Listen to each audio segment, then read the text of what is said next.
वास्तव में ध्यान क्या है?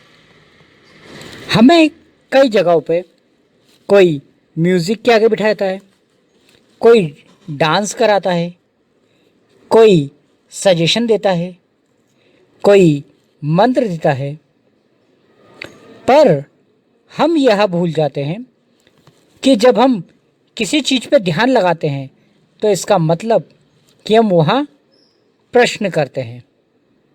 जैसे कई लोग सांसों के ऊपर ध्यान लगाना बताते कि सांसों को देखो, सांसें ऊपर नीचे जा रही हैं। कई लोग बोलते अपने आप को देखो। कई लोग अलग अलग तरह की विधि बताते हैं। जब हम ध्यान लगा रहे हैं तो ध्यान में हम जब किसी चीज़ पे ध्यान लगा रहे हैं तो यानी तर्क कर रहे हैं, और तर्क में कभी ध्यान नहीं लगता।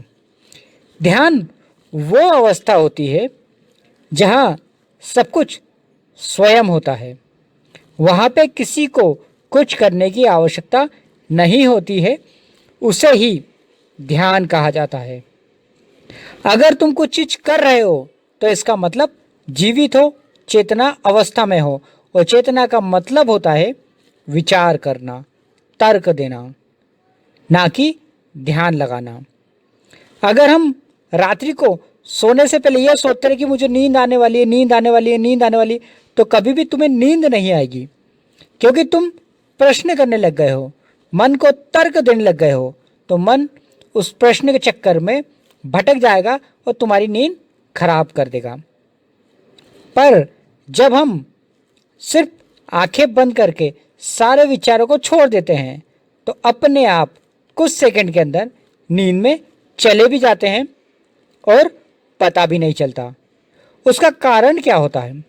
उसका कारण ये होता है कि जब तुम सब चीज़ छोड़ दोगे तो मन निष्क्रिय हो जाता है। निष्क्रिय अवस्था में कोई तर्क ना होना, कोई कारण ना होना, कोई माध्यम ना होना, किसी चीज़ के ऊपर विचार ना होना, यही ध्यान का मुख्य आधार होता है। क्योंकि जब तुम चीज़ छोड़ देते हो तो तुम्हारे पास कुछ बात करने का कारण ही नहीं बचा, और कारण नहीं बचा इसका मतलब अब ध्यान के लिए तुम तैयार हो गए हो। इसके लिए तुम्हारे अंदर शक्ति होना चाहिए, ऊर्जा होना चाहिए। ऊर्जाएं एक नींद की गोली की तरह होती हैं। नींद की गोली मतलब कि हमने नींद की गोली खाई और हम सो गए, चाहे इच्छा हो या ना हो। उसी तरह से जिस व्यक्ति के अंदर शक्ति होती है, आत्मज्ञान होता है, उसको ध्यान अपने आप ही लग जाता है, उसे लगाना नहीं पड़ता है, क्योंकि ध्यान प्राकृतिक अवस्था का नाम है। जिस तरह से एक माँ बच्चे को लोरी सुनाती है तो बच्चे का ध्यान उनकी लोरी पे लग जाता है, पर शब्दों पे नहीं लगता। अगर बच्चे का ध्यान शब्दों पे लगने लग जाए तो उसे नींद भी नहीं आएगी। सिर्फ बच्चा सुनता है, आनंद लेता है और नींद में चला जाता है। क्यों? क्योंकि बच्चे के पास अभी ज्ञान नहीं है, तर्क नहीं है, वह बुद्धि नहीं लगा रहा है, इसलिए वह लोरी सुन के नींद की अवस्था में चला जा सकता है।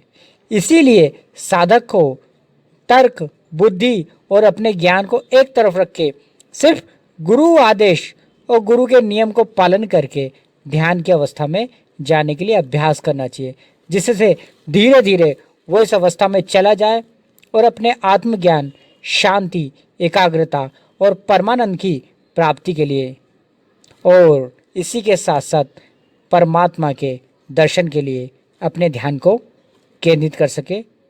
जब साधक अपने आत्मा परमात्मा को समझने लग जाता है तो वहीं से ध्यान और समाधि की शुरुआत हो जाती है, और साधक में सिद्ध परंपरा की शक्ति आने लग जाती है, जिससे वो सिद्ध बनता है, अपने ज्ञान को पूर्ण करके शिव तत्व को प्राप्त कर लेता है। शिवम।